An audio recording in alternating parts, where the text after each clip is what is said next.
Once again, Christian greetings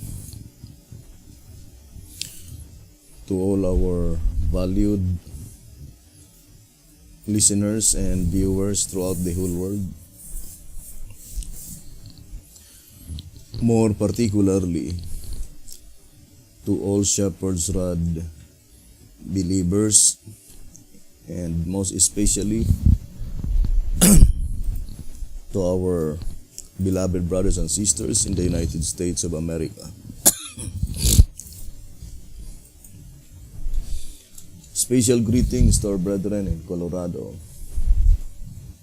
our brethren in Georgia, in Fiji Island, in Mexico, Spain, in Africa, to the United Kingdom, and also to our brethren in Australia, and to the rest of the 144,000 living saints scattered abroad. Greetings. May the good Lord bless you, brothers and sisters. This is our episode number 3 on the subject, the Assyrian Confederacy. Now to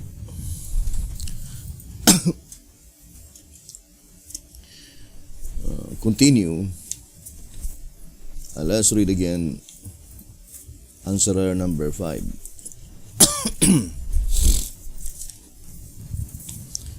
On page 31 and page 32. So it says,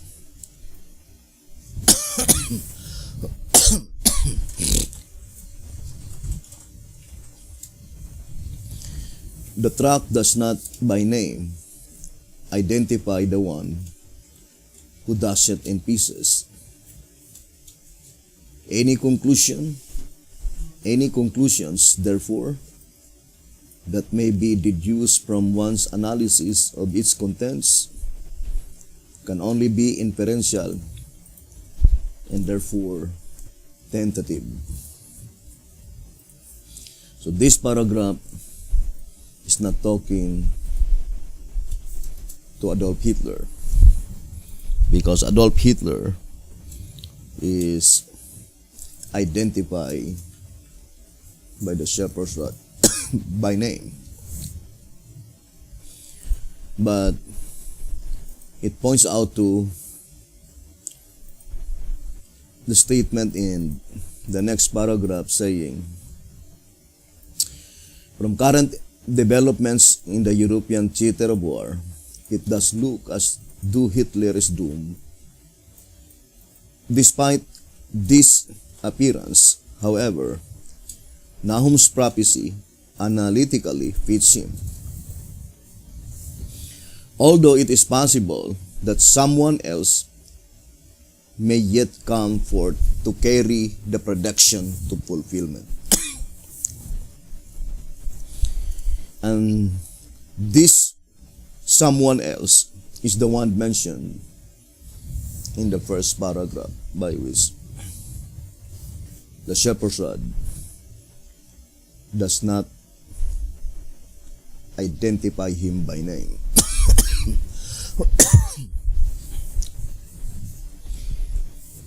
And to repeat again, in this study, according to track number 12, on page 76,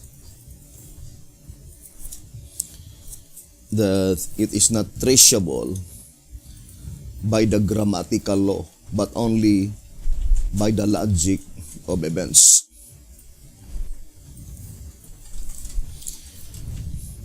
And the logic of events must be pointing to someone that he is the one that causes the nations to be divided. the same as what Adolf Hitler did. And here it says,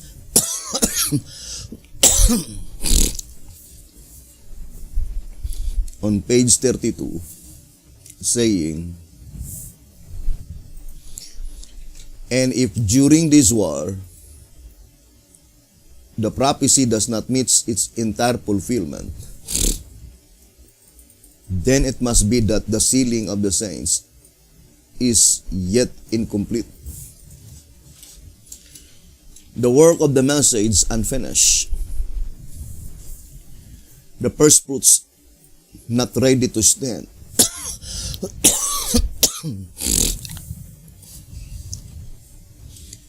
With the Lamb on Mount Zion. This seems to be the only hindrance. So, the reading can be easily understood that when World War II will be resumed on its final blow, on its perfect fulfillment, at that time, the saints, the sealing of the 144,000 is completed. And the 144,000, the first fruits, are ready to stand with the Lamb on Mount Zion. Perfectly corroborating with a statement in 13 Symbolic Code, number 3 and 4, page 10, saying, put another way, the Confederacy will commence after the sealing, and perhaps just before the slaughter of Ezekiel 9. So this Confederacy, at the time that it will commence, the sealing of the 144,000 is finished.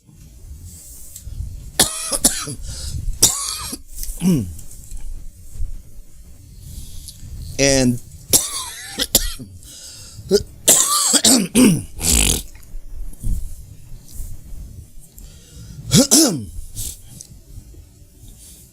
and here, according to the upper sentence, it says, the Confederacy that we are studying this afternoon commences before the loud cry and before the slaughter of Ezekiel 9. It is not the image of the beast, for this association precedes the image of the beast.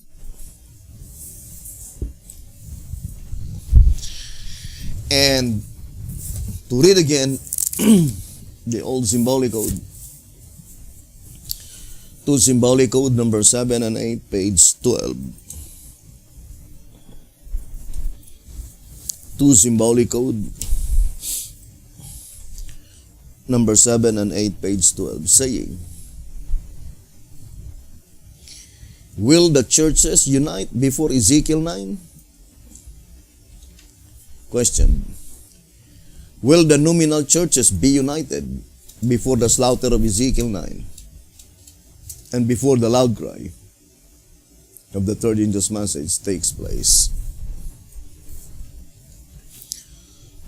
Answer. The churches may incompletely confederate almost any time.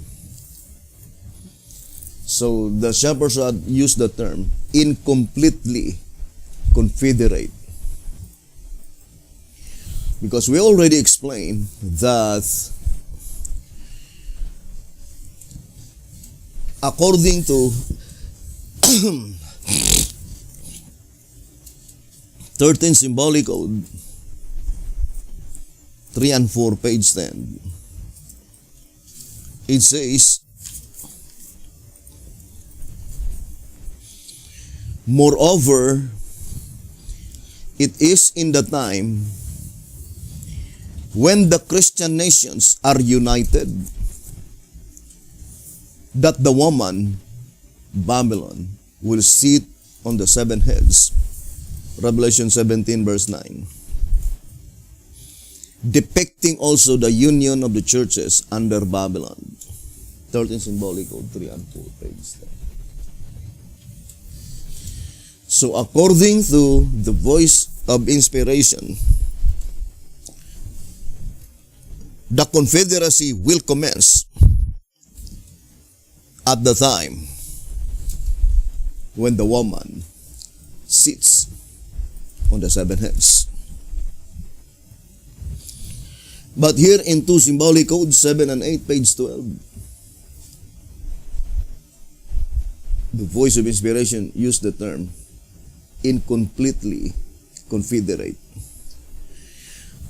Because the seven heads that had been united, which is called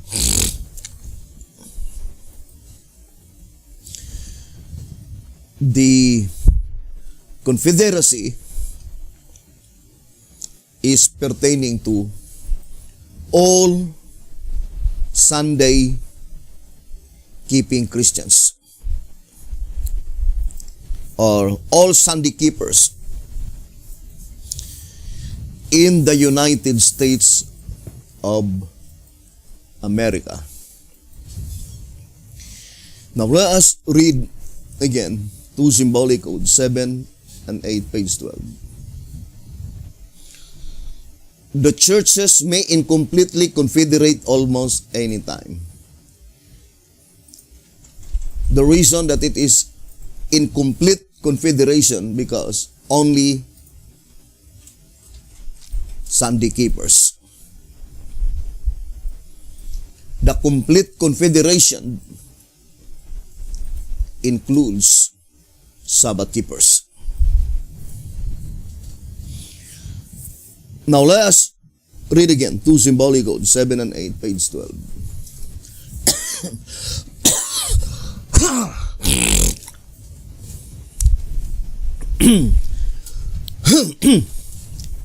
It says,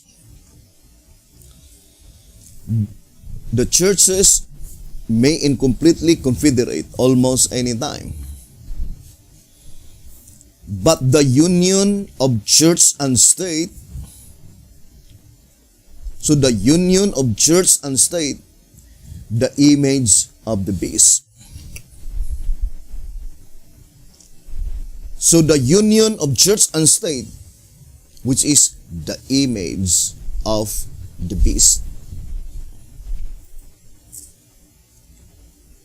Remember, this confederacy is not the image of the beast.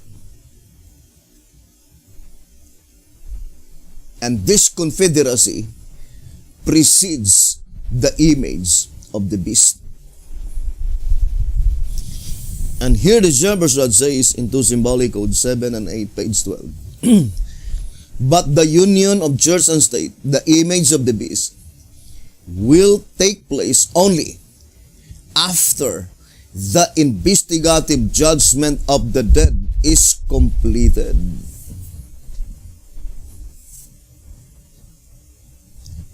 For the fact that the anger of the nations, the time of trouble, Daniel 12:1, the wrath of God, the seven last plagues, Revelation 15 verse 1, and the time to judge the dead, Daniel 8 verse 14, are events separate and distinct, one following the other. Early Writings, page 36. Therefore, the persecution against the church by the image beast, it did not say image of the beast, but image beast. Therefore, the persecution against the church by the image beast arises in the time of the judgment of the living, the time of the loud cry, after the sealing of the 144,000. So again, it perfectly in harmony with a statement in 13 Symbolic Code 3 and 4, page 10.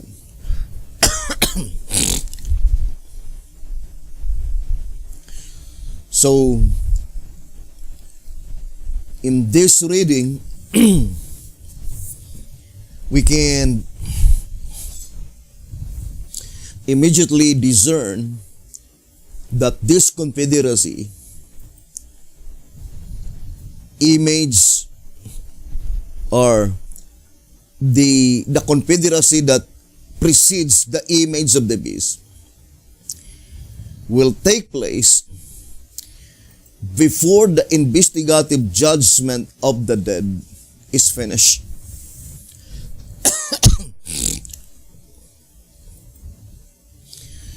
Because at the time when the investigative judgment of the dead is finished, that is the period of the image of the beast.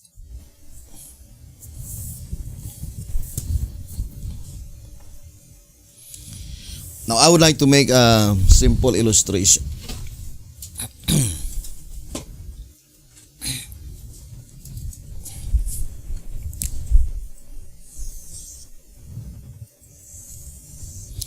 So, the Confederacy in Isaiah 7 and 8 precedes the image of the beast. Image of the beast.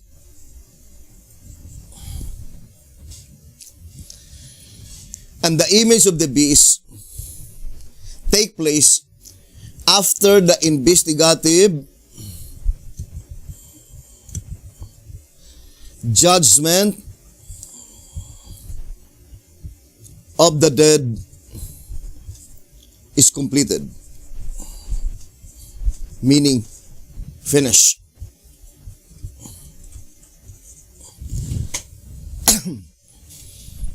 So immediately, when the investigative judgment of the dead is completed, the image of the beast will be fulfilled. Or the image of the beast will be implemented or executed. Obviously, therefore, this confederacy takes place before the investigative judgment of the dead is completed.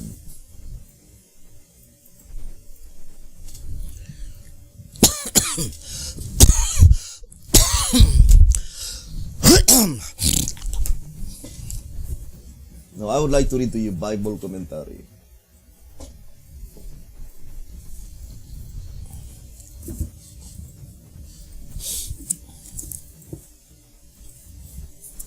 Seven BC,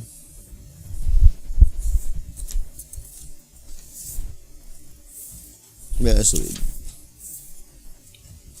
976. 7 BC, 976.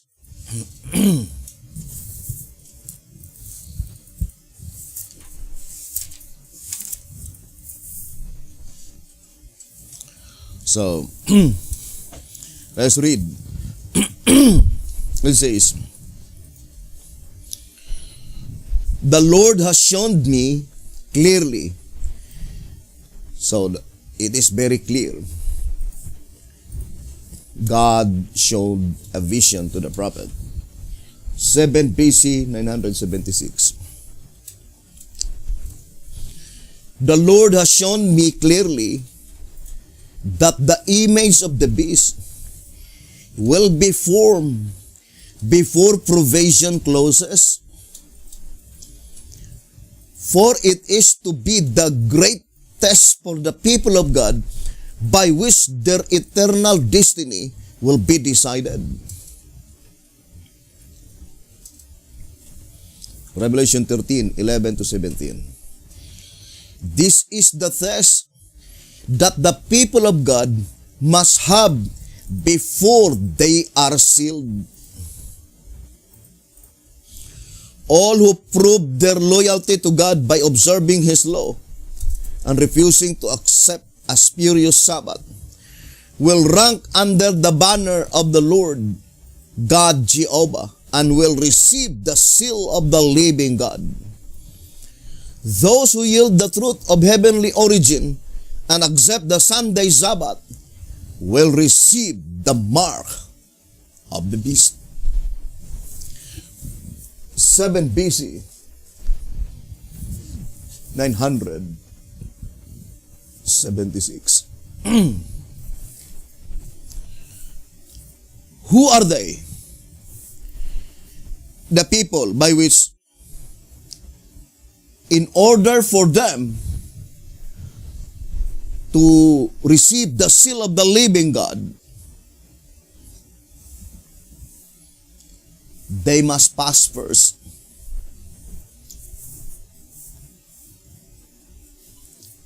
by standing firmly to refuse such system, the mark of the beast system.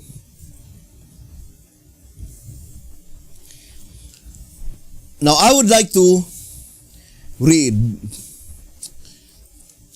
5 symbolic code, 6-12, page 8 and 9. Although,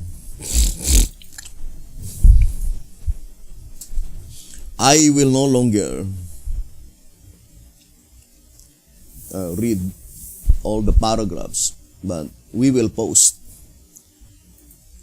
5 symbolic code 6-12, page 8 and 9. It says, the mark of the beast, when and what is it?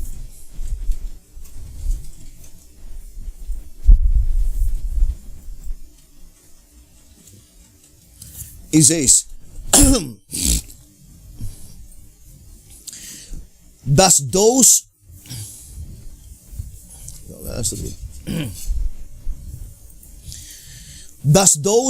who in the time of the sealing are among the 144,000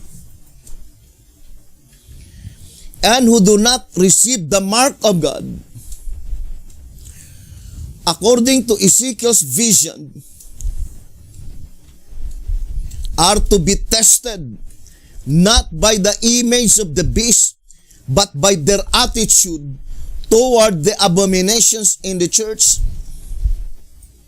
And those who do not sigh and cry against the abominations therein will be separated by the angel's slaughter weapons. Ezekiel 9 verse 6. Rather than be left to be tested by the image beast and to be separated when it enforces the reception of the mark of the beast. And on page 9 it says, consequently, the gold separated from the dross in the church. Testimonies, volume 5, page 81. By the enforcement of the mark of the beast, cannot be the 144,000 the first fruits. Testimonies to Ministers, page 445. But rather is the second fruits, the great multitude of Revelation 7 verse 9.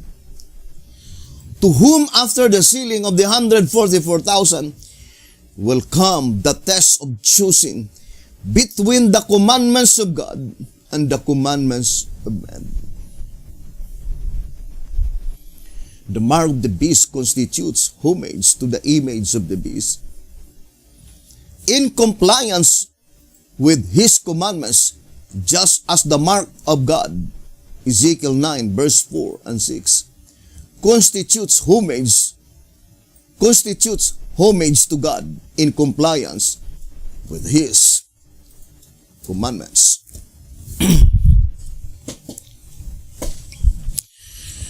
So the shepherd's rod definitely answered, who are they that in order for them to receive the seal of the living God, they must pass first the mark of the beast.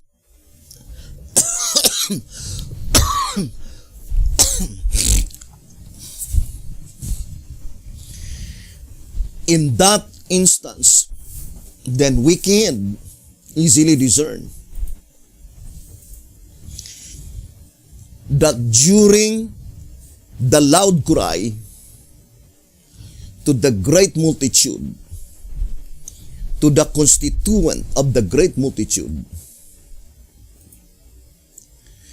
at that time, in that period of time, the mark of the beast is already implemented. But not yet by hands.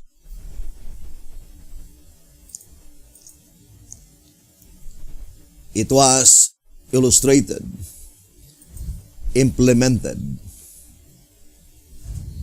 brothers and sisters, by persuasion. By persuasion.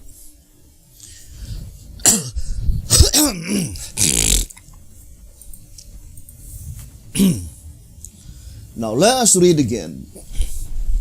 Track number 5.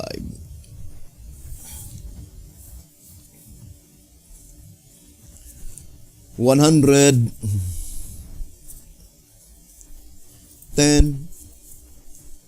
and 111. But why leave out the court? Why not measure it also? For since it is a part of the building, it too must be symbolical of saints. Obviously, because it represents the great multitude which no man could number, meaning measure, of all nations and kindreds and peoples and tongues. Revelation 7 verse 9. The last who come from among the Gentiles. The court, in other words, is symbolical of the immeasurable, innumerable harvest of second fruits brought in after the measurable, numerable harvest of first fruits, the 144,000. It is not measured, meaning investigated, because it represents those among whom there are no bad to be cast out, for they are gathered in after the cleansing of the heavenly temple, after the judgment of the dead, after the separation of the bad from among the good in the church, as illustrated by the parable of the net, Matthew 13 verse 47 and 48. They are those who by name, my people, Revelation 18 verse 4, are called to come out of Babylon, and with no unclean among them, Isaiah 52 verse 1, come into the already purified and living church of God.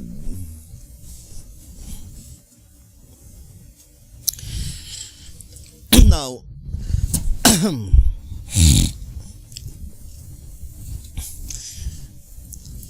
let us illustrate the statement. Track number 5, 110 and 111. So, I would like to make a division here. So, it is concerning the great multitude. Great multitude. Revelation 7 verse 9.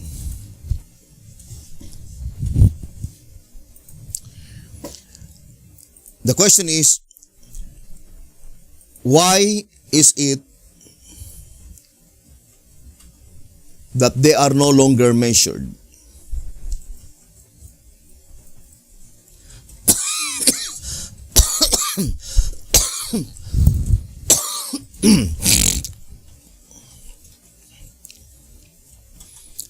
They are no longer measured.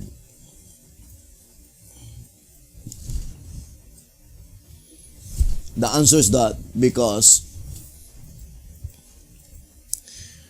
they are gathered in after the cleansing of the heavenly temple. What does it mean by measured? Investigated. So, such investigation, cleansing, is only in the holy place. So, they are no longer measured, investigated in the holy place. What is the investigation in the holy place? Blotting out of names. But at the time, when the great multitude will be inscribed into the Lamb's book of life,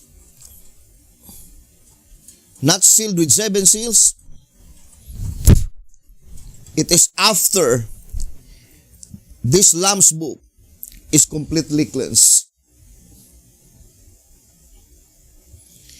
And after the books are completely cleansed, then that is the time by which all the constituent of the great multitude, one by one, are inscribed therein.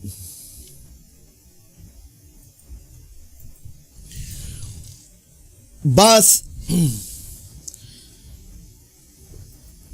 the statement after the judgment of the dead, that is pointing to the most holy place.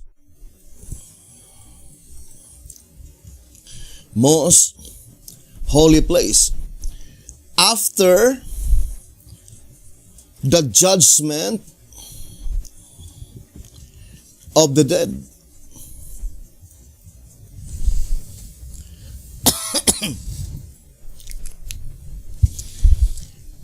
We need to connect this statement on our reading on 2 symbolic codes 7 and 8, page 12. Do you still remember? 2 symbolic codes 7 and 8, page 12, saying that the image of the beast will take place only after the investigative judgment of the dead is completed. That is the statement, right?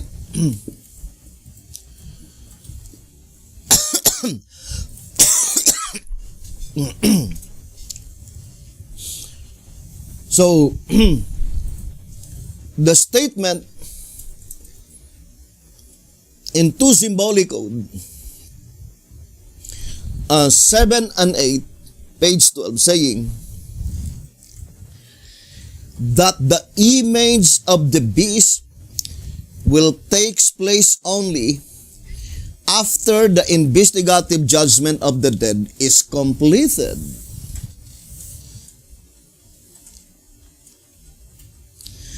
Now, we already read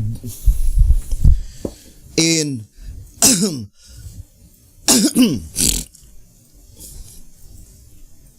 we already read, brothers and sisters, in Bible Commentary 7 BC 976, that the constituent, I would like to say directly, the great multitude, because that is the answer in 5 symbolic code 6 to 12, page 8 and 9. That those who will pass first the mark of the beast before they are sealed, that is the great multitude.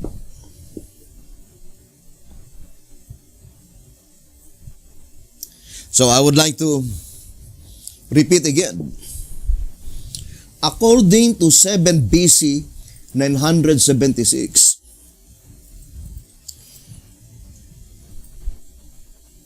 God showed in vision to the prophet that there is a group of people by which before they obtain the seal of the living God, they need to pass first the mark of the beast system. And only those who refuse such system will receive the seal of the living God. And who are they?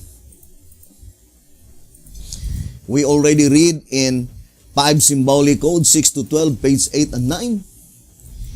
That is the great multitude.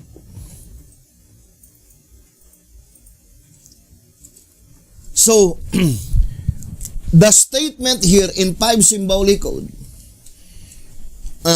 track number 5, brother. Track number 5,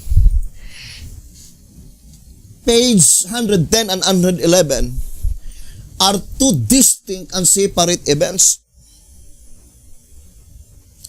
The first one is the inscription of the names of the righteous under Revelation 7:9 in the holy place, by which it will occur after the Lamb's Book of Life are completely cleansed.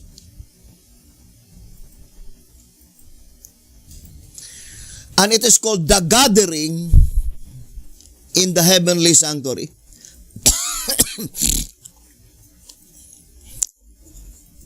The gathering in the heavenly sanctuary, that is the inscription of their names in the Lamb's Book of Life. But the gathering on earth is after the investigative judgment of the dead is completed. And only those who refuse to accept the mark of the beast system will constitute the righteous. Now, I would like to read to you Revelation 13.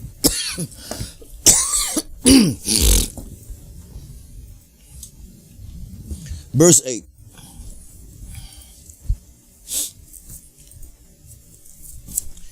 Revelation 13,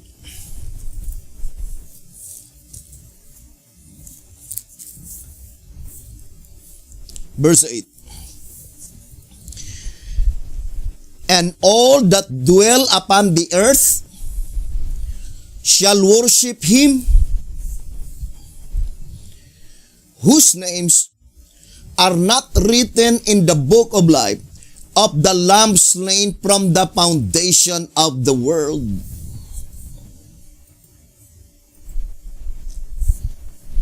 Revelation 13 verse 8. And all that dwell upon the earth shall worship him whose names are not written in the book of life of the Lamb slain from the foundation of the world.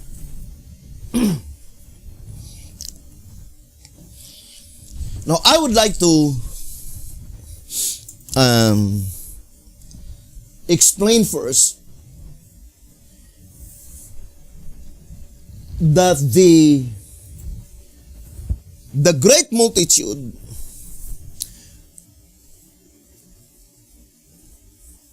is divided into two classes. So let's read track number 9, page 56. Track number 9, page 56. To gather a class defiled with women as second fruits. This class of saints must be those who have at one time been married to some unchristian mistress, a heathen church, and who consequently are not descendants of either Jacob or the Christian church. So there are to be two harvests, one from the church and one from the world. The record of the former mentions only Israelites, the 144,000. Those not defiled with women, though it does not say that there may not be others, while the record of the latter, however, definitely embraces a great multitude from all nations, which must necessarily be both of undefiled and defiled ones, Jews and Gentiles. And of course, the undefiled ones, it must be the Jews. But whose Jews? That is it must be Christian Jew. Now I would like to read 2 TG number 6. Page 16. It says, we must not overlook the fact that the gospel of Christ divided the house of Judah into two sects, Jewish and Christian. That the Christian church for about 4 years after the resurrection of Christ consisted practically only of Jews. Plainly then, the original Christians were full-blooded Jews. The Christian church is only a branch of the Jewish church. But they and their descendants have, through the years, lost the racial identity. Then too, the descendants of both Israel and Judah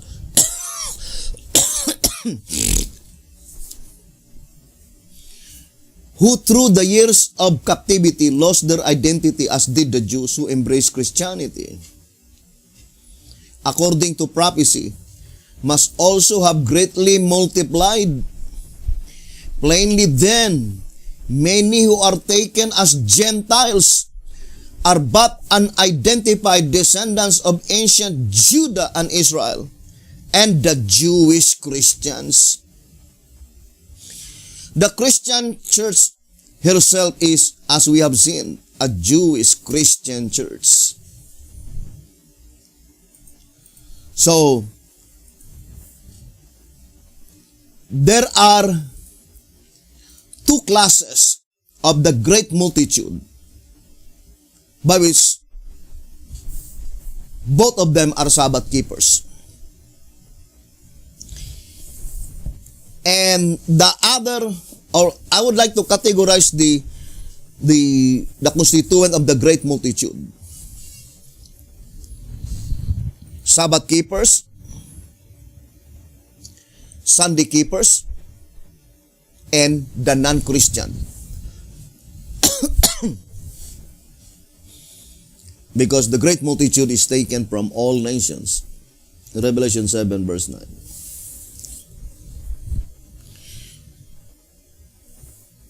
Concerning non-Christians, of course, that is pointing to Mohammedanism, Hinduism, Shintoism, Taoism, Confucianism, as well as those who don't believe religion. Some of them will be converted to the message. And the Sunday keepers, or Christian, by which their rest day is Sunday. But the undefiled ones must be only referred to all Sabbath keepers. The Sabbath keepers, not under the banner of the third angel's message. The 12 tribes, or the 12 tribes that had been lost their racial identity, And also, the Jewish Christian that lost their racial identity.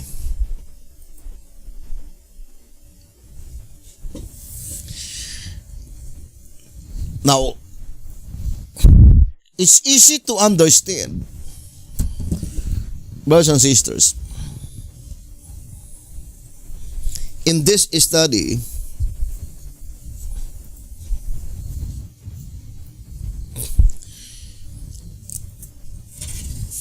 that in the 3 periods of time,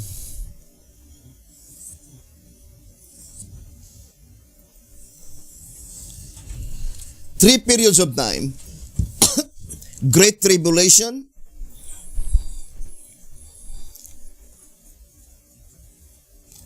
short time of trouble,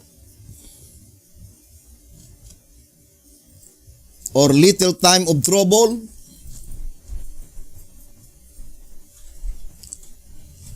while I'm making a diagram, you need to find out, we have a diagram here.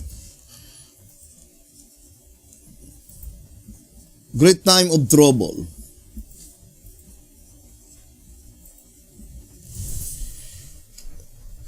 During this period of time, the first constituent of the great multitude are those undefiled ones.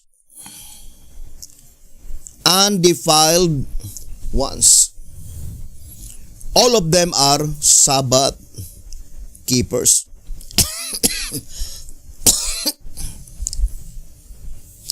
During the little time of trouble, all the converts here are all Sunday keepers.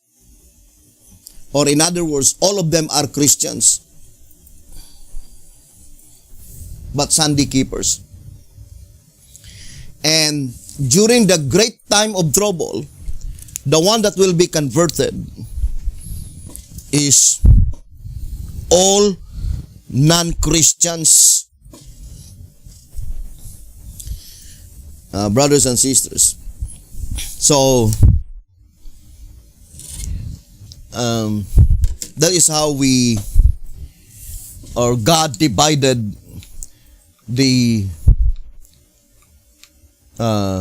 program of salvation. Here to all Sabbath keepers, to all Sunday keeping Christians in the United States of America, but we put here all humanity throughout the whole literal earth. 3 periods of the loud cry proclamation. And that great tribulation, of course, that is in Revelation 7.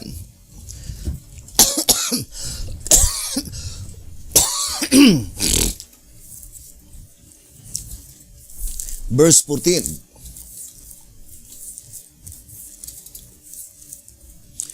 Revelation chapter 7, verse 14. It says, "And I said unto him, Sir, thou knowest. And he said unto me, These are they which came out of great tribulation, and have washed their robes, and made them white in the blood of the Lamb." So, this great tribulation in Revelation 7:14 typify the great tribulation in Matthew 24 verse 21. Let's read Matthew 24 verse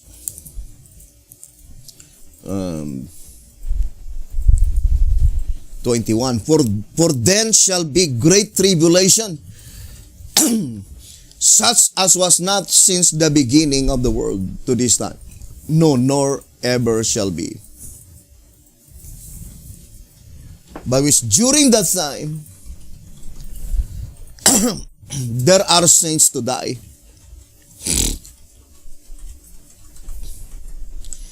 And it is pointing to the fulfillment of Revelation 14:13. So here in answerer number 4, page 6,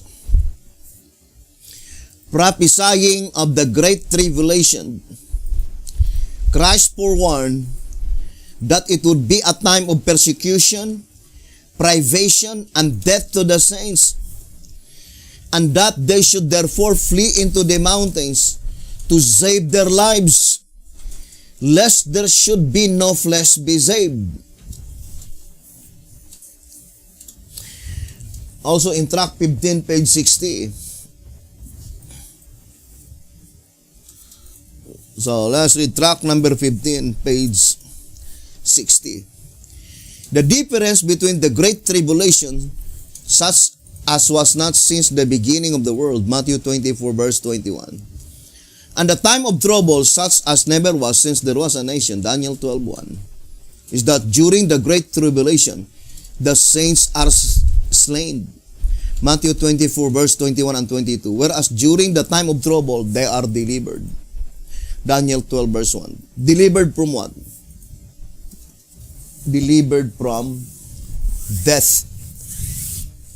God will no longer allow any saints to die during the time of trouble. So during the great tribulation, there are still saints to die. And that is the fulfillment of 2SR 173.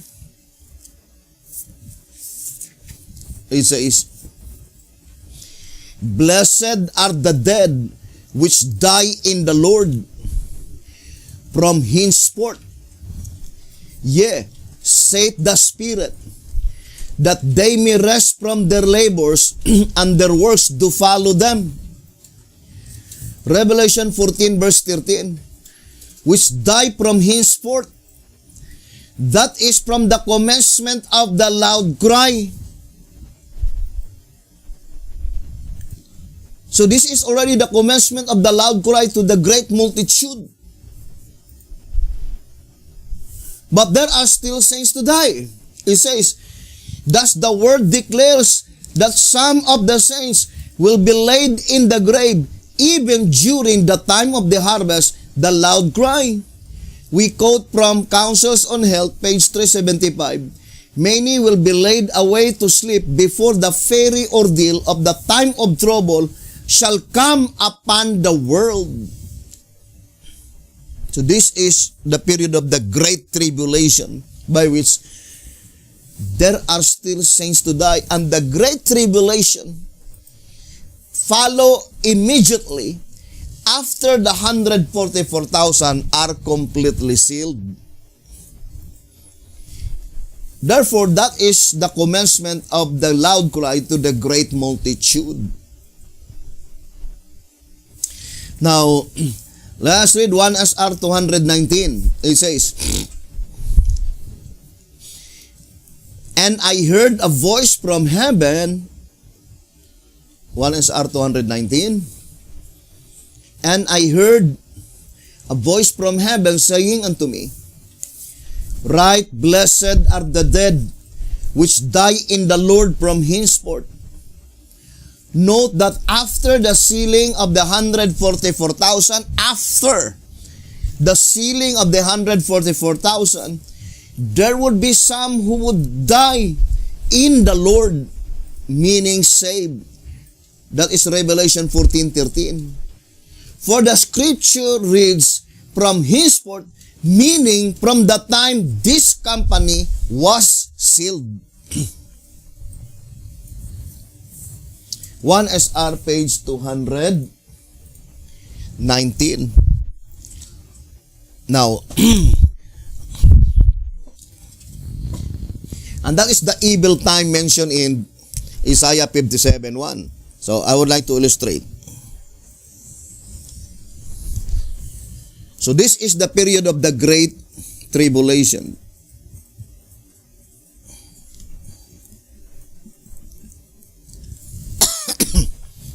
And in 2SR 173, very plain, that is the loud cry proclamation. by which during that loud cry, proclamation, there are still saints to die. Who are they? Revelation 14:13. Because the sixth seal, which is the altar, are divided into two classes. Revelation 14:13 and Isaiah 57:1. So the praise in Isaiah 57:1, evil time, that is the great tribulation. Those who died before the evil time and those who will die during the evil time. Revelation 14:13.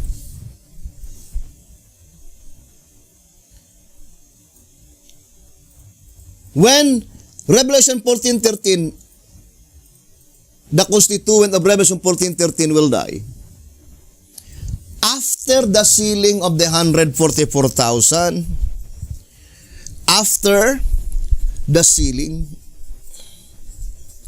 that is very plain, after the sealing of the 144,000, and during the loud cry to the great multitude.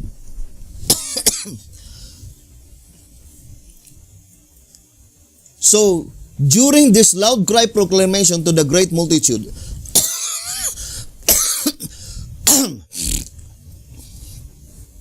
there are still saints to die. And this loud cry proclamation is addressed to all Sabbath keepers, categorized by inspiration, undefiled. The constituent of the great multitude, which is undefiled.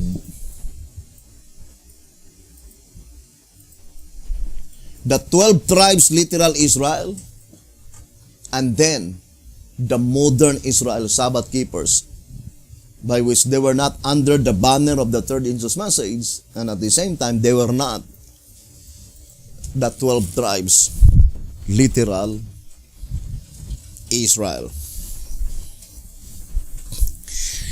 Now, let us go back to our subject, because our subject is concerning the Confederacy.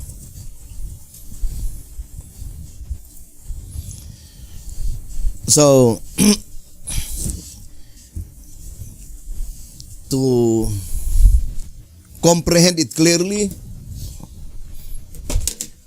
we need to jot it down one by one, the important points.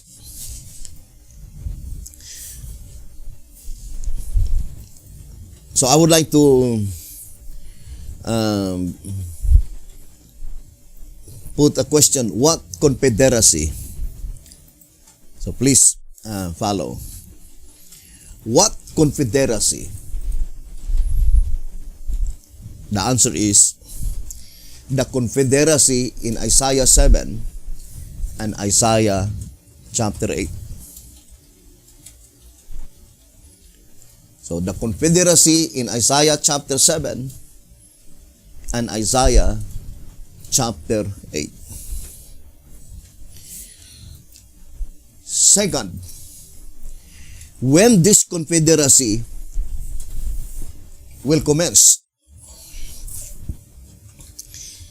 This Confederacy will commence after the sealing of the 144,000.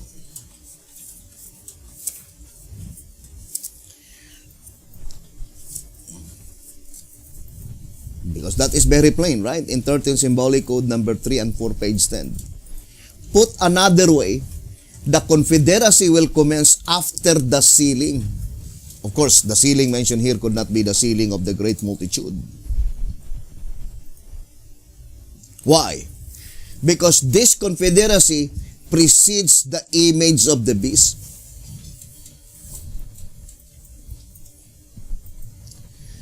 This Confederacy, it says, first commences before the loud cry. The Confederacy will commence before the loud cry. The Confederacy will commence before the slaughter of Ezekiel 9.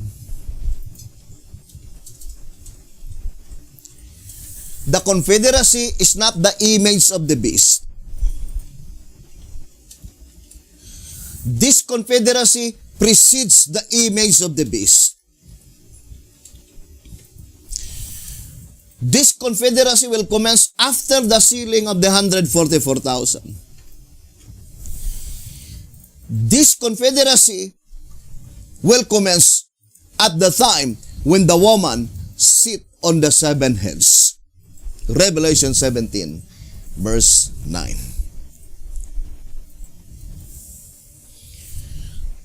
What sealing mentioned here?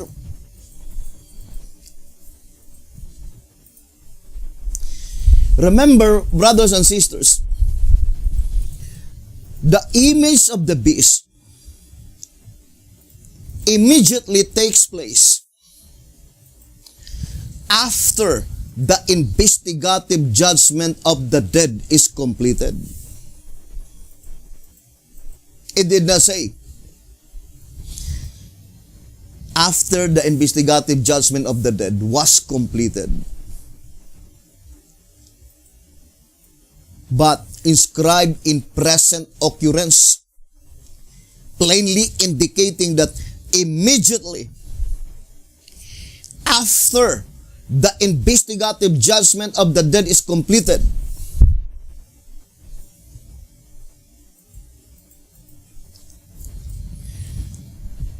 such mark of the beast system will be implemented, will be executed. Now remember, the voice of inspiration says, hold the 4 winds until the servants of God are sealed in their foreheads. And that 4 winds is the image of the beast. That is the mark of the beast system.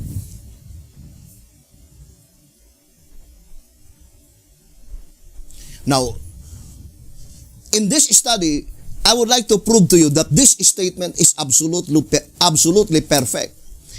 11 symbolic code.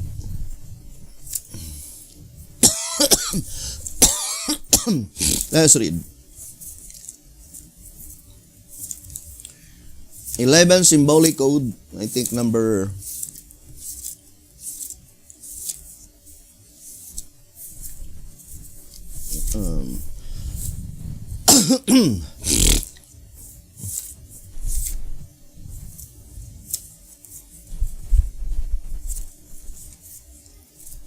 it says here 11 symbolic code number 7, page 8.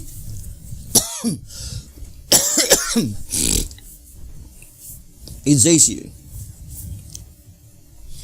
you notice here that the angels are not told to hold the winds until Ezekiel 9 has all been fulfilled, but until the servants of God are sealed.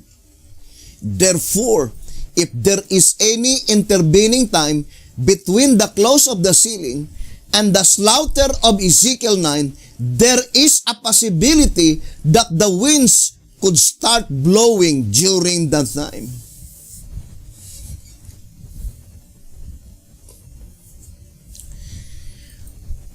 So I would like to read again the statement. It says that, therefore, if there is any intervening time between the close of the sealing and the slaughter of Ezekiel 9,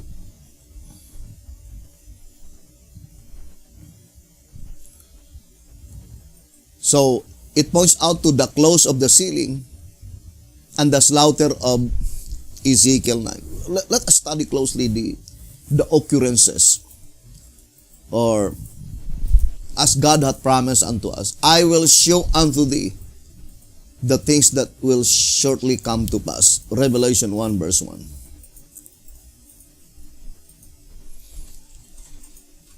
And the only reason why the Bedouin have a hard time to reconcile the statement in the New Codes, by which it seems complicated, it's so because they were in total darkness concerning the proceedings in the heavenly sanctuary.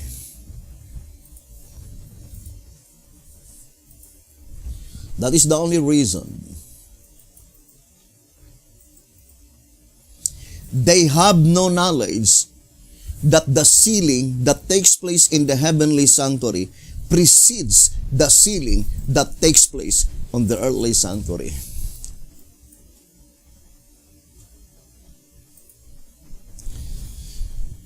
Now, I would like to explain to you first the sealing that takes place in the heavenly sanctuary.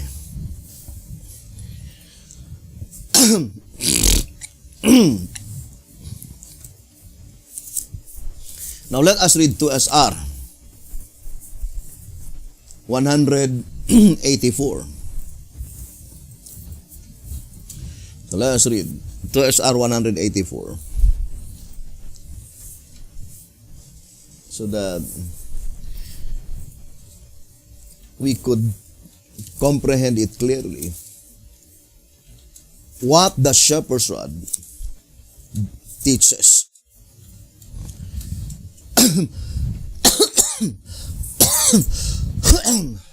It says, the virgins were called to meet him, and thus by faith go in with him to appear before the Father, the great judge. Where is that place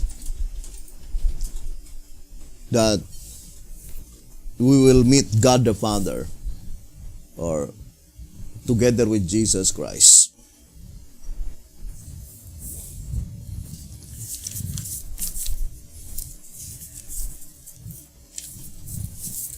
I would like to read first this reading in 2SR 188. 2SR page 188. It says, God, 2SR 188, God met his ancient people in the holiest of all. I would like to read again. God met his ancient people in the holiest of all, where in figure their sins were blotted out, thus symbolically showing that he cannot meet his saints face to face until after he has met them in the most holy place, to blot out their sins, not in figure, but in reality, in the antitypical Day of Atonement. Now let us read again 2SR 184. 2SR page 184. It says, the virgins were called to meet him, and thus by faith go in with him to appear before the Father, the great judge. The seal is the permit, or the entrance, the permit that you are allowed to enter into the most holy place if you obtain the seal.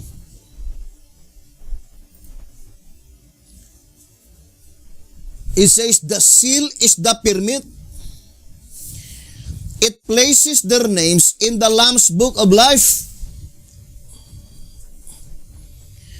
And thus it grants to them the right to appear before the Father in the judgment. Not in person, but in figure, thus having their sins blotted out.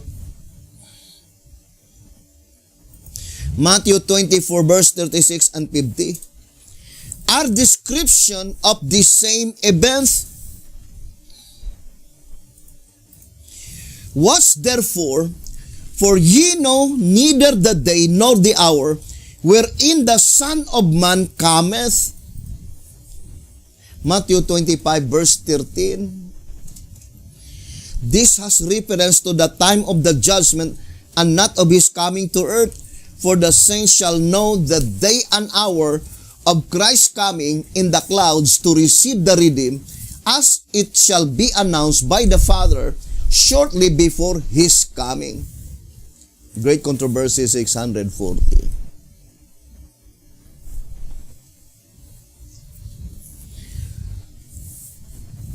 So, we need to study closely, brothers and sisters, first the occurrence in heaven.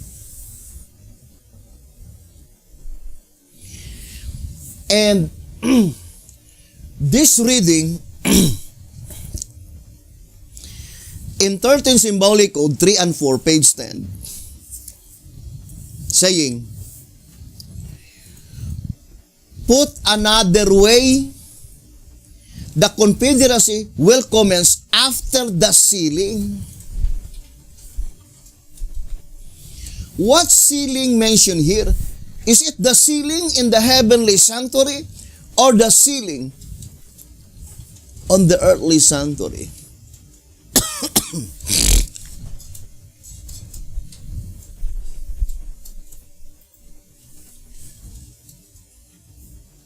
Now,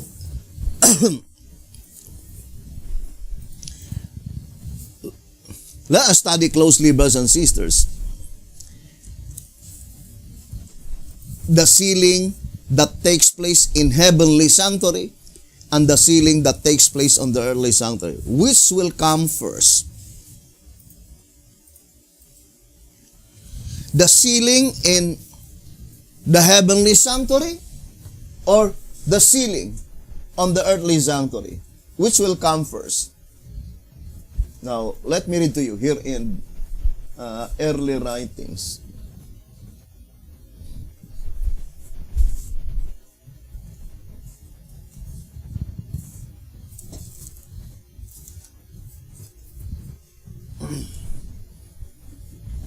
Early writings, page 38.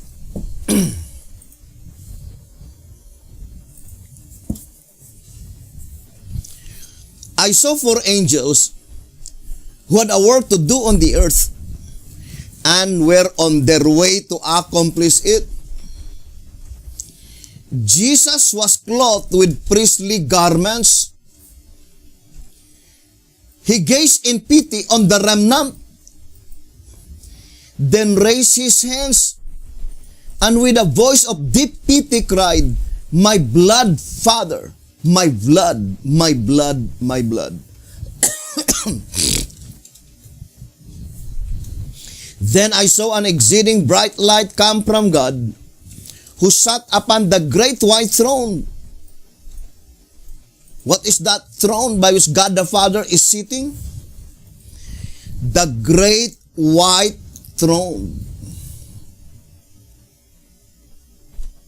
And where we could find the great white throne?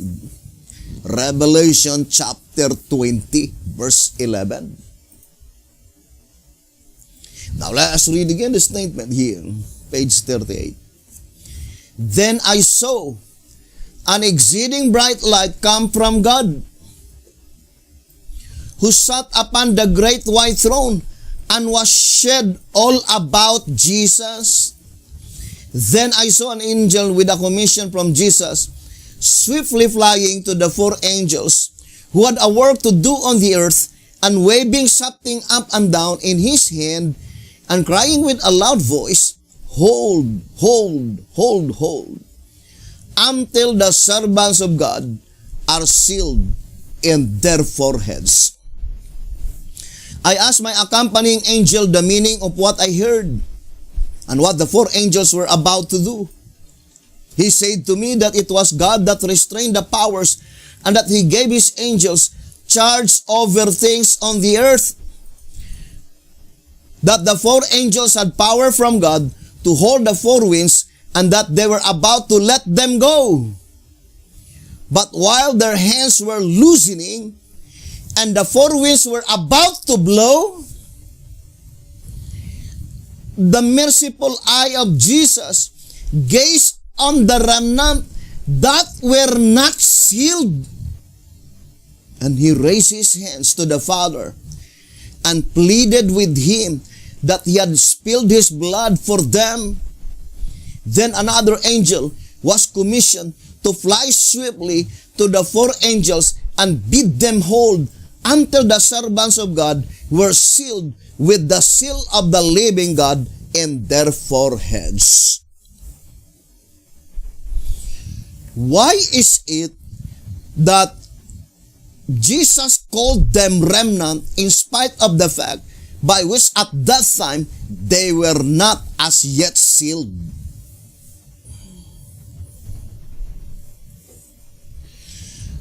The shepherd's rod plainly declared in 1 SR 102 what constitutes the remnant. The definition of remnant is that which is left after the separation, removal, or destruction of a part.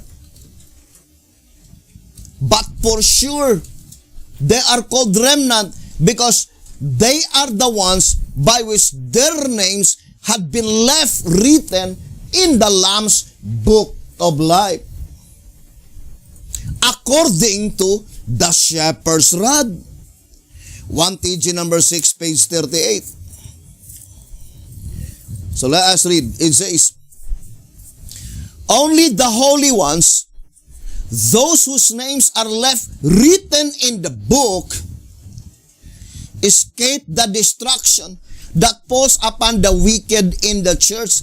Only they constitute the remnant, the ones that are left. Left what? Written in the Lamb's book of life. So to repeat again, perfectly corroborating to the statement that the cleansing must take place first in heaven before the cleansing on earth. Track number 3, page 53. This startling revelation shows conclusively that the cleansing, according to Daniel 8 verse 14, is first of the sanctuary in heaven and second of the sanctuary on earth. And what is the cleansing in the sanctuary in heaven? Page 50 and 51, track number 3. As the cleansings of the heavenly sanctuary is a work of cleansing the books by blotting from them the names of both the backsliders and the tares. So that is the final cleansing, the cleansing of the Lamb's book of life under the congregation among the living. That in that cleansing, on that day of atonement, the names that had been left are only 144,000 living saints, by which at that time, they were completely sealed. Where? In the heavenly sanctuary. And the mere fact that in the vision of the prophet, at that time, the winds start blowing. But Jesus Christ pleaded with God the Father because the wind is about to blow to hold the four winds. Meaning, the mark of the beast system is already in existence at that time, about to be implemented.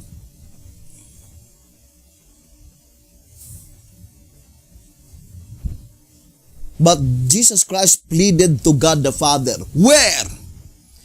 On the great white throne. That is not the throne in the sanctuary. The great white throne, that is the throne located in the palace grounds, Mount Zion. So the statement in 1 TG number 44. Let's read.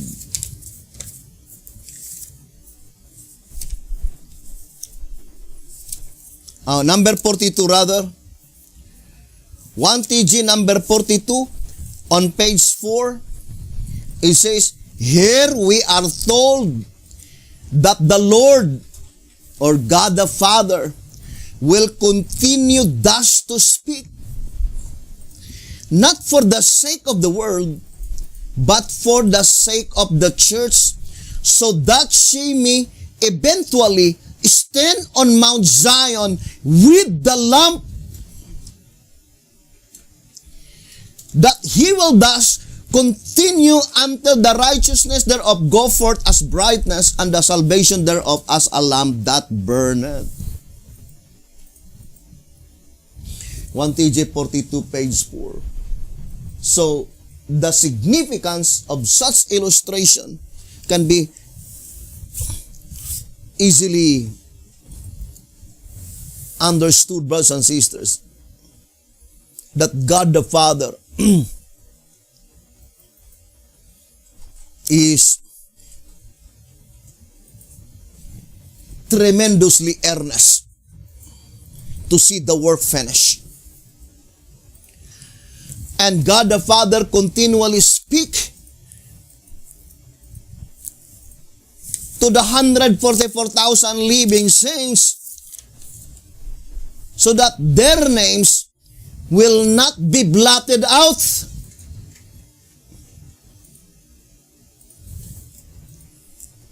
Because those names that had been left,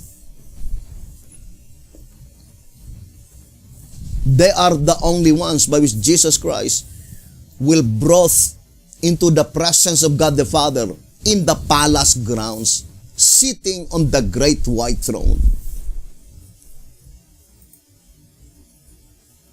He pleaded God the Father that the winds should be held by the four angels. Because although the 144,000 were already sealed in the heavenly sanctuary, but on the earthly sanctuary, they were not as yet protected. Why? I would like to read track number 15.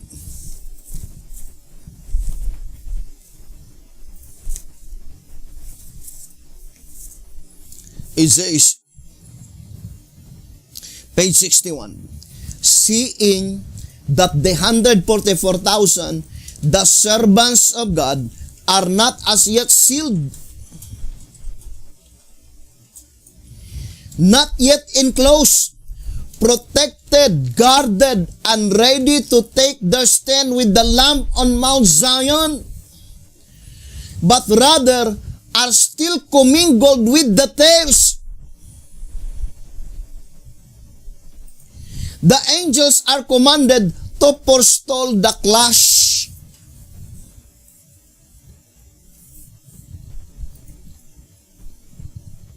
So the voice of inspiration is very plain that Why is it that the 144,000 are not yet sealed? Because they were still commingled with the tares. Plainly indicating that in order for them to receive the seal of the living God, they need to separate themselves from among the tares. Who are they, the tares? I would like to read answerer number 2.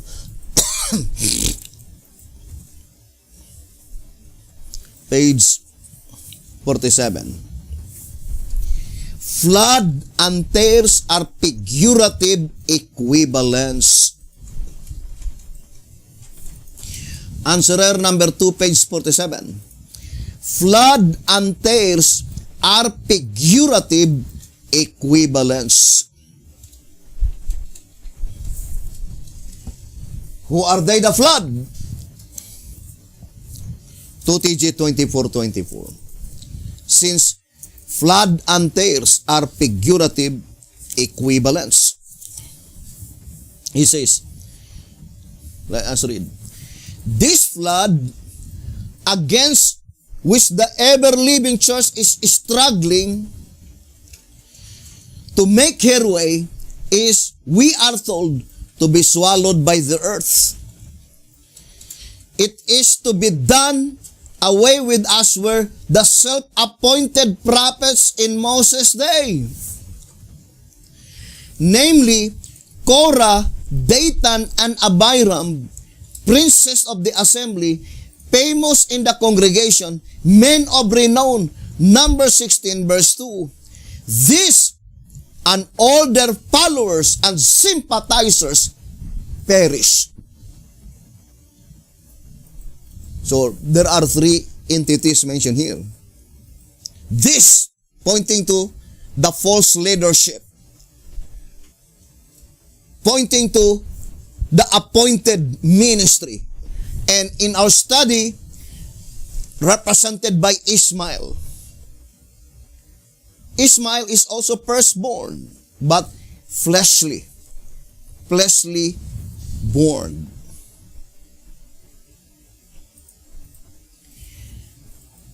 We need to understand clearly first, who are they? The ministry represented by Ishmael. Because that Korah, Dathan, and Abiram, in the study of Assyrian Confederacy, that is represented by Ishmael.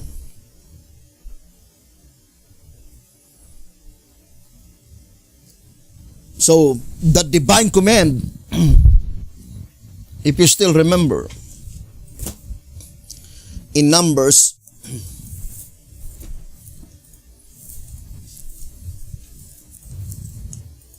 let us read Numbers 16, verse 21 and 26. Verse 21 and 26, it says, separate yourselves from among this congregation, that I may consume them in a moment. Verse 26, and he spake unto the congregation, saying, depart, I pray you, from the tents of these wicked men, and touch nothing of theirs, lest ye be consumed in all their sins. Number 16, verse 21 and verse 26. And it says this. So, all of them, this false leadership, represented by Ishmael, and all their followers, and all their sympathizers, perish. 2TG 24 and 25. Now, I would like to read 1SR Packet Edition.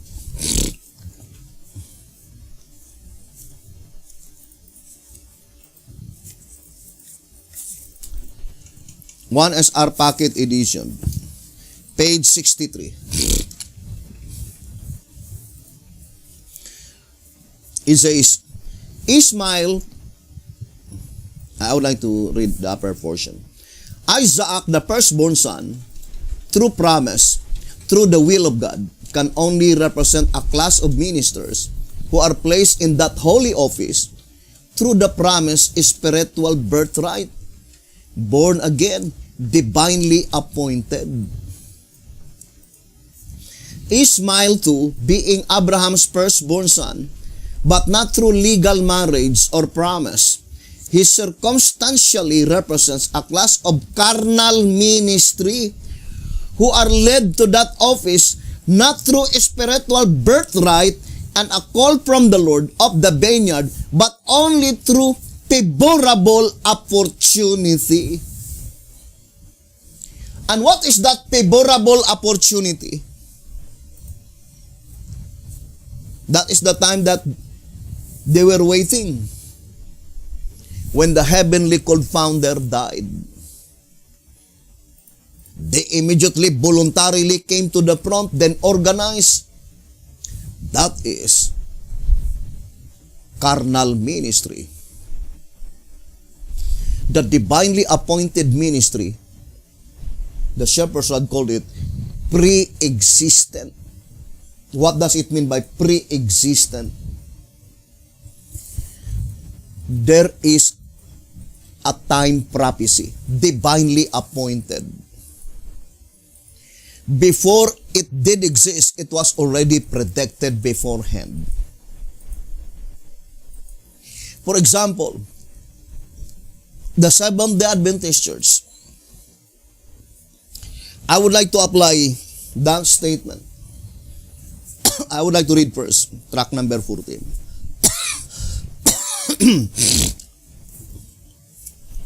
On page 35. It says here, having been pre-existent with his Father, Hebrews 1 verse 1 and 2, and John chapter 1 verse 1 and 2. And then having been reborn in Bethlehem, Emmanuel manifestly represents the born-again Christians, John 3 verse 3. Whereas never having been pre-existent, Mahir Shalal Hasbas, can only symbolize those not born again. That part of the church membership which cannot be represented by Emmanuel. A parallel is found in the allegory of Ishmael and Isaac, typifying the born after the flesh and the born after the spirit, the non-Christian Jew and the Christian Jew. See Galatians chapter 4 verse 22 to verse 31. So what does it mean by pre-existent? Divinely appointed. It was predicted beforehand. Or, in other words, in 1SR page 68, it says, its movement. The word its meaning all movement which is of God. Its movement rises in fulfillment of time prophecy.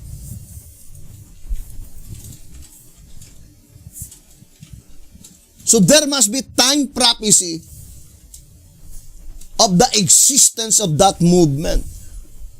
For example, the Seventh-day Adventist Church, 1844. What time prophecy? 2,300 years.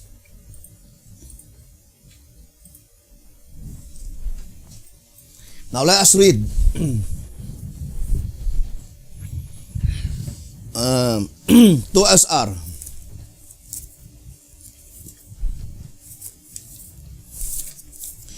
Here in 2SR page 133,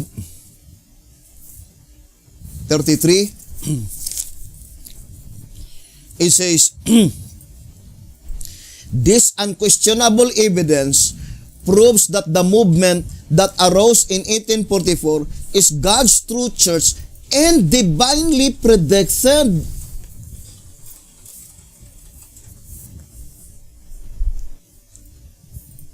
2SR 133, divinely predicted there is a time prophecy, 2,300 years. How about the movement in 1930? There is a time prophecy, Ezekiel 4, 430 years. Now, re-study sincerely and honestly if the movement you belong, if there is a time prophecy. Because prophecy is the acid test. Now let us read 2TG.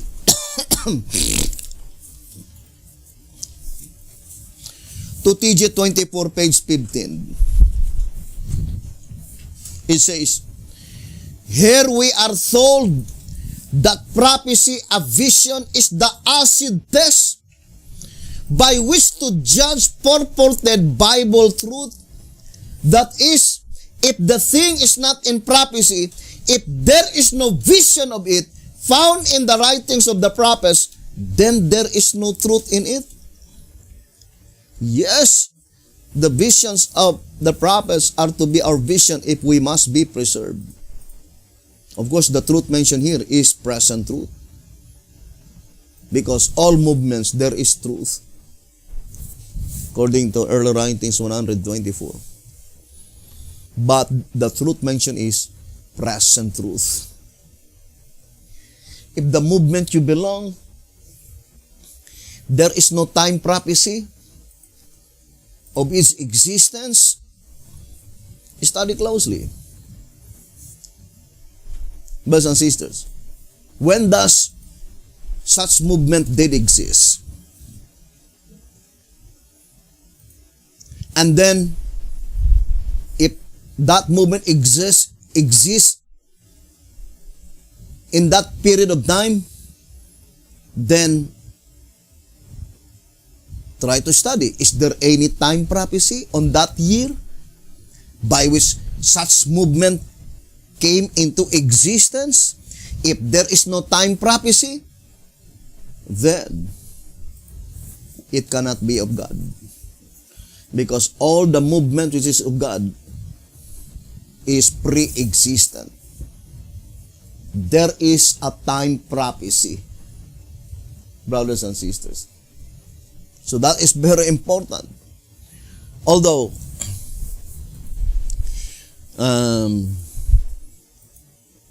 I think there are 7 divine earmarks that you can discern and you can ascertain clearly that the movement you belong is God's true movement. Because that is the admonition given in the shepherd's rod as we are about to enter this confederacy. I would like to read track number 14 on page 22.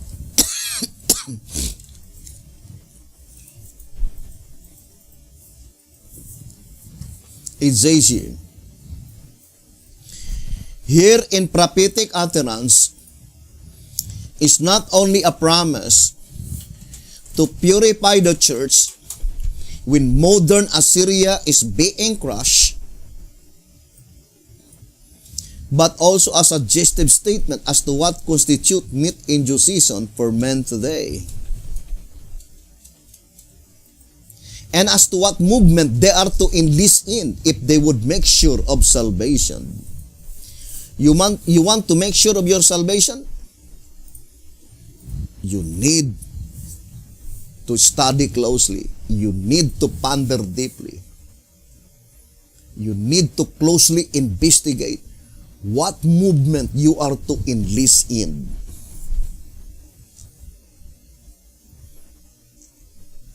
And of course,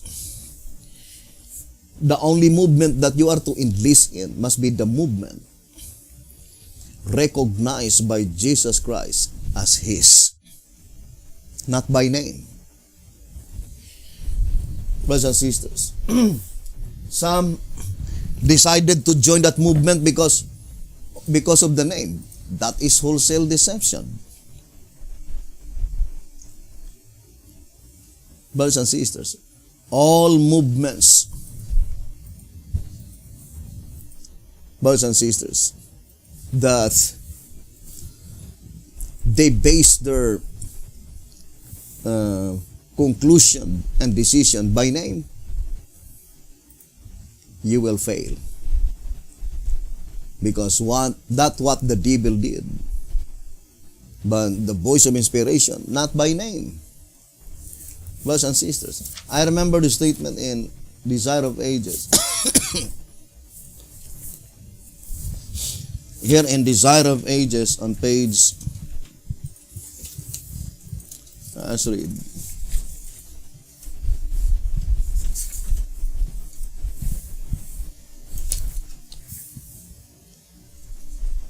Whereas the prophet says, no, it is not by name. That the value of the three, 107,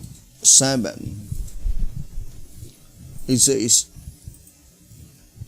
and now also, say the prophet, the axe is laid unto the root of the trees.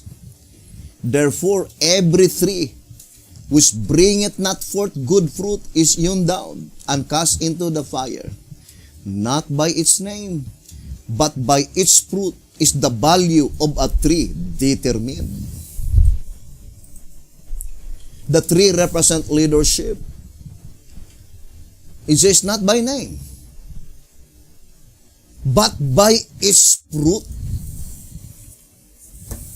Now concerning fruit, let us read 2 SR 198. How you could evaluate the value of that fruit. It says, 2 SR 198, our attitude towards present truth would either make a tree good and his fruit good. So, how could you determine that the fruit of that tree is good? It is their attitude towards present truth. It says, our attitude towards present truth would either make a tree good and his fruit good, or else make the tree corrupt and his fruit corrupt. For the tree is known by his fruit. It did not say, for the tree is known by its name. No. The Bible does not teach that. Every Christian choose according to their finite understanding the good name. They call Church of God, Church of Christ, Church of the Holy Spirit. And the Bedean also finding names in the shepherd's rod and then called their movement by that name. But no, the value of the tree, such leadership, such ministry will be known by his fruit. And how could you determine that such fruit is good and such fruit is corrupt? It is according to their attitude towards present truth.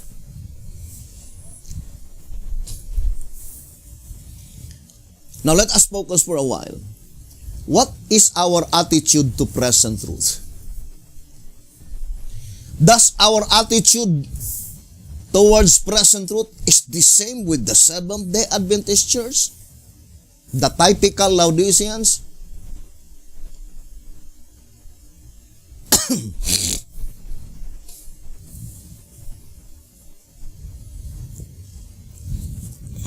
Now, I would like to read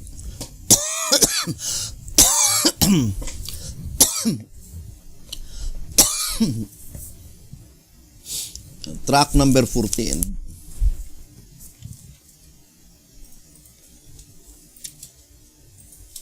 And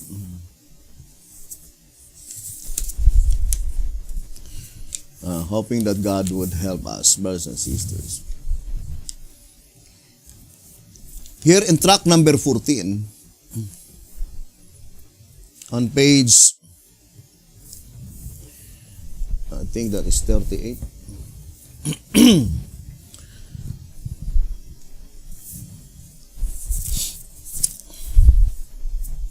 Track number 14, on page 38 and page 39. It says here, let us read.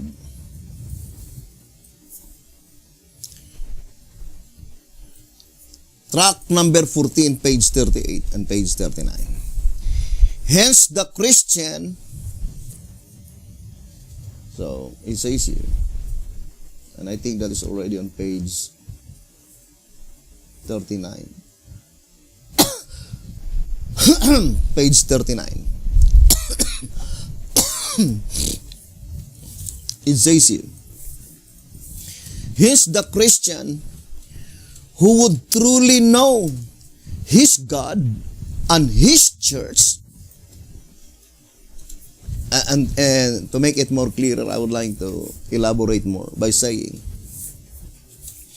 he's the Christian who would truly know his God and his church, the church recognized by God as his, in order to be emptied of evil and be filled with the good, must now feed on present truth. You see? Must now feed on present truth. The progressive truth of the living word revealed through inspiration.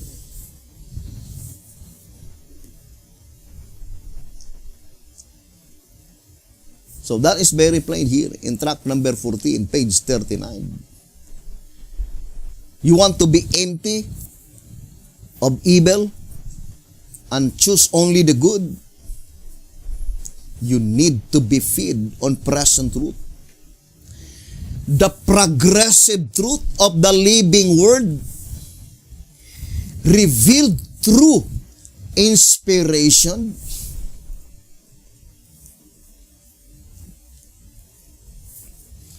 And we should not fool our own selves, because even the Seventh-day Adventist Church, they will not accept that the present truth is not found in their movements.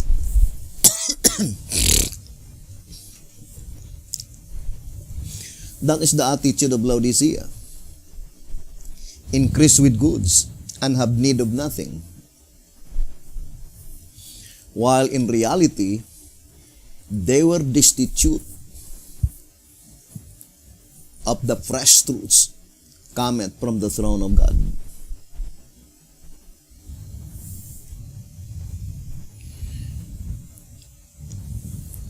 And brethren, I would like to go back again to track number 14.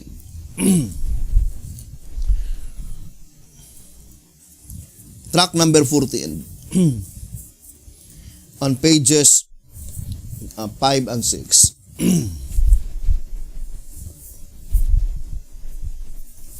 So, it says here,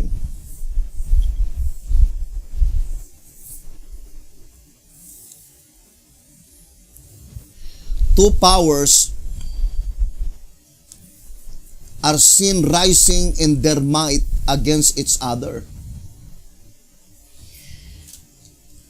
Page 5, track number 14. Indeed, the all-consuming concern of Nahum's entire book. You see, the Nahum's entire book but 3 short chapters in all, centers in the preparation for this conflict, the conflict itself, and the titles of the powers involved. Now, the term titles and powers involved, that is pertaining to the entire chapter of the 3 chapters of the book of Nahum.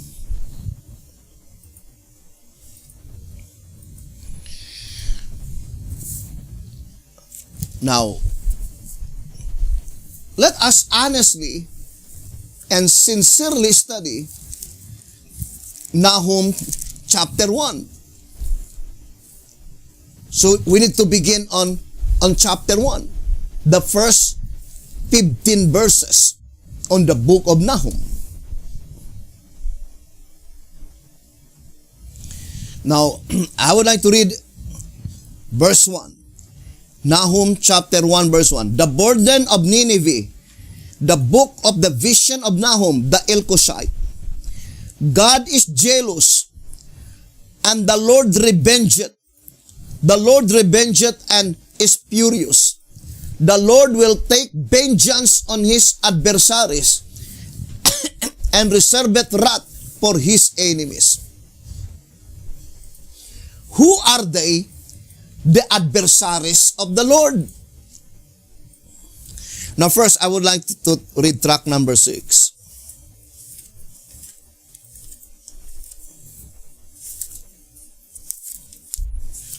Track number 6 on page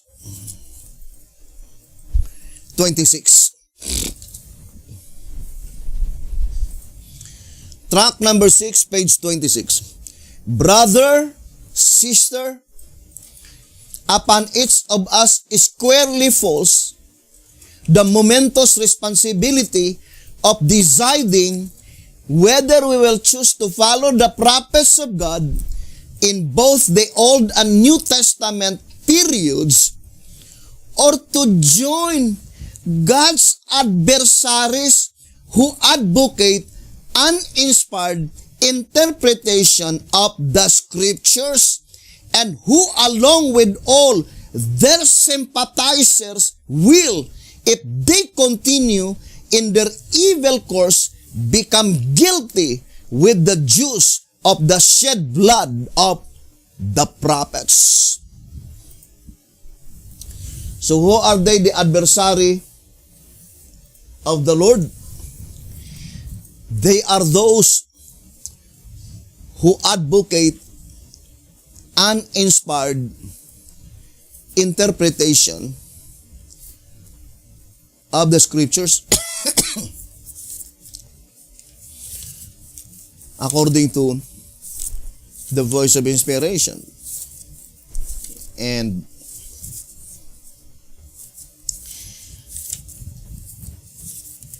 let me see if I could find that statement.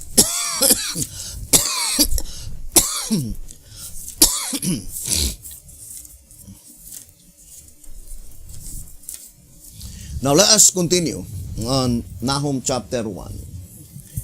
Verse 3. The Lord is slow to anger and great in power, and will not at all acquit the wicked. The Lord hath his way in the whirlwind and in the storm, and the clouds are the dust of his feet.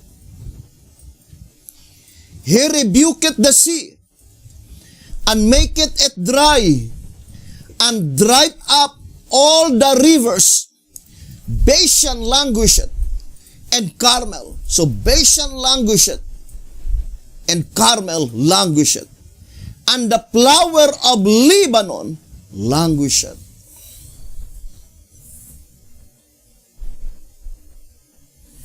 And we know flower, it is planted in the garden, right? Now, who are they? Represented by Bashan and Carmel in verse 4. Remember, the entire book of Nahum is intended to the last generation of men. The events to take place before World War II will finally be resumed. And do not twist the meaning of the Bible. Very clear. Brothers and sisters, the sea and all the rivers had been dried, no waters. All living things cannot exist without water. It will die out. Whether plants, all animals. Now, where is the place by which all the rivers and the sea are dried? We read several times, brothers and sisters, that waters, I would like to read 1 SR.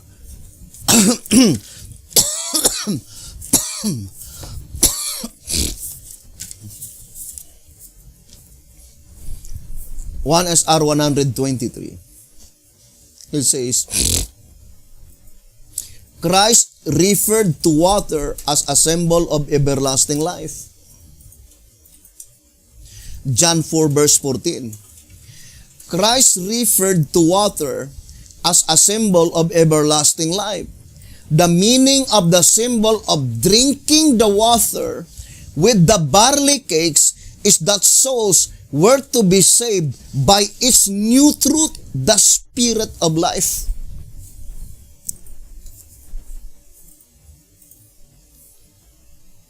So here, the shepherd's rod is plainly telling that water represents the new truth, the Spirit of life.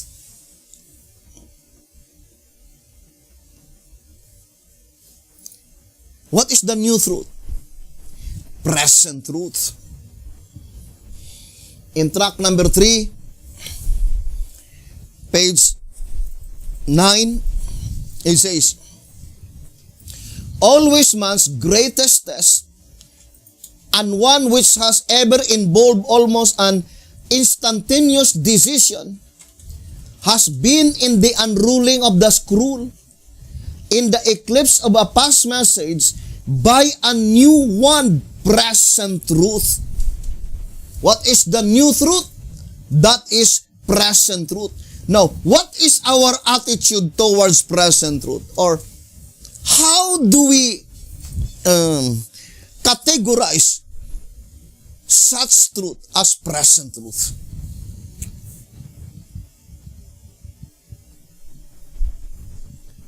Because it's hard to imagine those passages in the prophecy and the shepherd's rod that there are many people who are deceiving their own selves, saying that the present truth were still in their borders,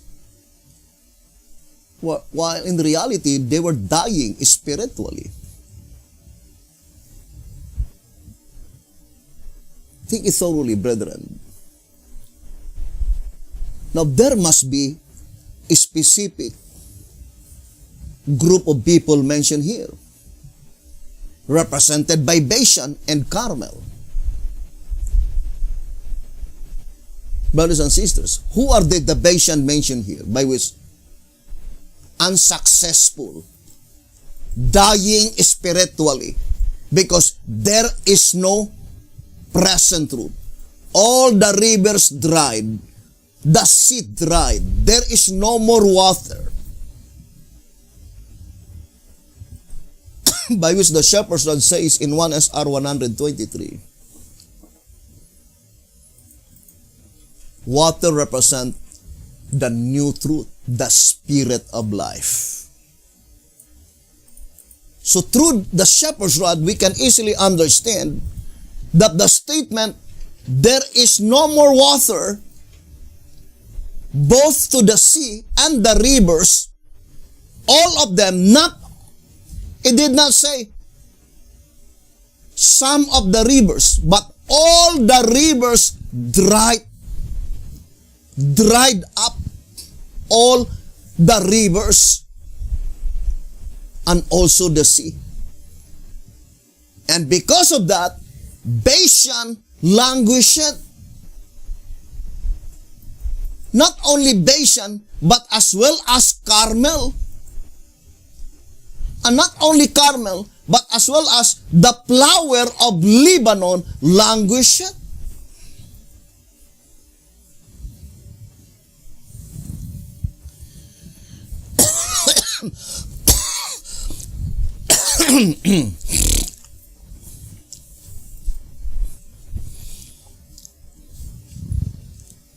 Brethren, the Bible as a whole, it is in perfect harmony. Now, I would like to read again because you cannot twist the meaning of the prophetic word of God. Now here in 1 TG 30 page 17, 7 women take hold of one man.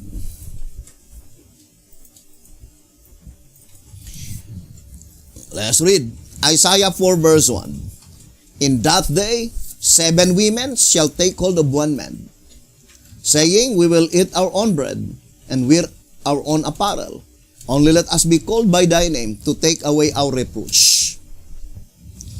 The first thing we need to know is the time indicated by the term in that day. The antecedent of the words that day is found in verses 13 and 14 of the preceding chapters, of which the 4th chapter is a continuation. Where we could find the antecedent of the words that day is found in verses 13 and 14 of the preceding chapters. It did not say of the preceding chapter, but inscribed in plural form, preceding chapters. There are only 3 preceding chapters on chapter 4. But it must be only chapter 2 and chapter 3 because the word antecedent points out to the nearest. And the nearest chapters is chapter 2 and 3. So, I would like to invite again all the Bidian to explain Isaiah 2 verse 13 and 14. And tell me, brothers and sisters, what is your understanding? These 2 verses, 13 and 14. And upon all the cedars of Lebanon. The same in Nahum 1 verse 4. The statement only says the flower of Lebanon. And upon all the cedars of Lebanon that are high and lifted up, and upon all the oaks of Bashan. We know oaks is trees. But not some, but all the oaks of Bashan. What is 3? Leadership. All the leadership of Bashan. Verse 14. And upon all the high mountains and upon all the hills that are lifted up, it says, and upon every high tower and upon every fence wall, and upon all the ships of Tarshish, and upon all the pleasant pictures, and the loftiness of men shall be bowed down, and the haughtiness of men shall be made low, and the Lord alone shall be exalted in that day. And the idols he shall utterly abolish. But let us focus verse 13 and 14. Now let us go to verse 13 and 14 in chapter 3. The Lord standeth up to plead, and standeth to judge the people. The Lord will enter into judgment with the ancients of his people, and the princes thereof. For they have eaten up the vineyard. The spoil of the poor is in your houses. Who are they that eaten up the vineyard? All the cedars of Lebanon, all the oaks of Bashan, all the high mountains, and all the hills were in the vineyard. What is the vineyard? Track number 12, page 43.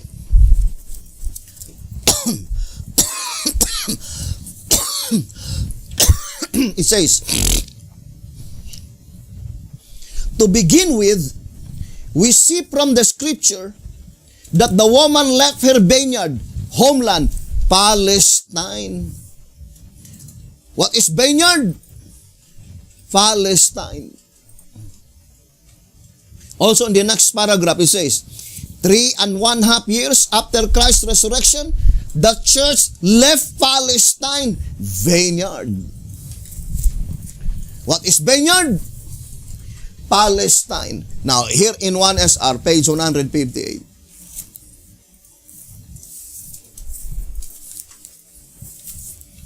It says, the land of Canaan represents the land into which the church at this present time came into existence, namely the United States of America. The name Palestina means land of strangers. The United States is composed of strangers, people from many nations and races. What is the modern Palestine? America. So, America is the modern vineyard. What happened? Since we are studying the Assyrian Confederacy, let me read to you track number 6. Page 33. His vineyard desolate. What happened to the vineyard? What is vineyard? Palestine. What is Palestine? United States of America. His vineyard desolate. And it shall come to pass, track number 6, page 33. And it shall come to pass in that day that every place shall be where there were 1,000 vines at 1,000 silverlings, it shall even be for briars and thorns. Verse 23. The fact that this vineyard, figurative of the church, Isaiah 5:7, wherein its vine was once with worth of silverling, has become a place for briars and thorns, shows that its husbandman has left it desolate, a type condition which Christ more fully projected in the following words. You see, Matthew 23 verse 37 and 38, that is pointing to ancient Jerusalem. And God says, the kingdom will be taken from you and will be given to another kingdom. And that is the type. The antitype is United States of America. What does it mean by desolate? In track number 3, page 41, this is the meaning of desolate. It says, and for the overspreading of abominations, track number 3, page 41. And for the overspreading of abominations, he shall make it, the temple in Jerusalem, desolate, meaning his presence completely removed. What does it mean? By desolate, God's presence completely removed. Brethren, it is useless to argue. I would like to use that statement given by B.T. Hodder. In reality, it is useless to argue. The Bijan are arguing each other, while in reality, all of them in the vineyard are destitute of present truth. There is no present truth in the vineyard. Brothers and sisters, at this present time. And it says here in 2SR page 10, it says, as the present day confusion and misunderstanding of the scriptures among Christendom is proven by the multiplicity of sects, it is evident that the churches are in the Laodicean state. Does the Bedean have not been divided into different sects? Think it thoroughly. The mere fact that the Bedean today are divided into different movements, that is the strongest proof that they are in Laodicean state. And then it says, while they think they are right, the true witness declares, thou art all wrong. What greater deception than this? Since the Bible plainly says that it is the truth that shall make us free, we cannot too closely examine ourselves and the things we believe. For if no two of this multi-sectarian Christianity believe alike, it is evident that most, if not all, are blind. And as the Bible is correct in the words, if the blind lead the blind, both shall fall into the ditch, then it would be useless to dispute the truth. The world is headed for the ditch. The world is headed for the ditch. Brethren, this message is not against you. We proclaim this message because the time is running out and the Bedean in the vineyard in the Tohornbys domain, they were in a lukewarm condition, believing that they were increasing in goods and have need of nothing.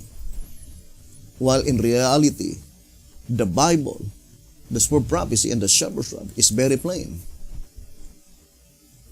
Do not expect any truth through them. 2 TG 22:22. Where? In the North Country. What is the North Country? Modern Babylon. Track number 2, page 38. Who is the modern Babylon? 2 symbolic code, 1 page 8. The Tohornbys.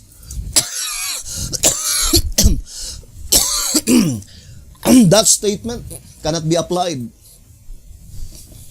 in the days of William Miller, Sister White, Alonzo Jones, Wagoner, B.T. Hotep. But after their days, immediately after B.T. Hotep died, gradually, the Bedean, brothers and sisters, had been fallen into such forbidden practice, private interpretation, which brought the Bedean into its present state of confusion. Answerer number 5, page 55. So the statement in 2 TG 22:22, it says, one of the fourth chariot. It did not say, one of the four chariots. No. One of the fourth. What is the fourth chariot? Track number 2, page 34. Laodicean. There are 2 Laodicean because Laodicea people declaring judgment. Answerer number 1, page 11. And one of them caused God's Spirit to turn away from the United States of America, to bring truth no more through them. Do not expect any truth. In track number 11, page 12, it says, however it is plausible or reasonable it might be, however reasonable and plausible it might be, as long as such message originate in the United States of America, the place by which God said, I will never send any truth from that country, it can never be of God. Hoping the good Lord will bless you, brothers and sisters, and would help you. Thank you very much, and hope to see you in God's kingdom. May the good Lord bless you and have a wonderful evening.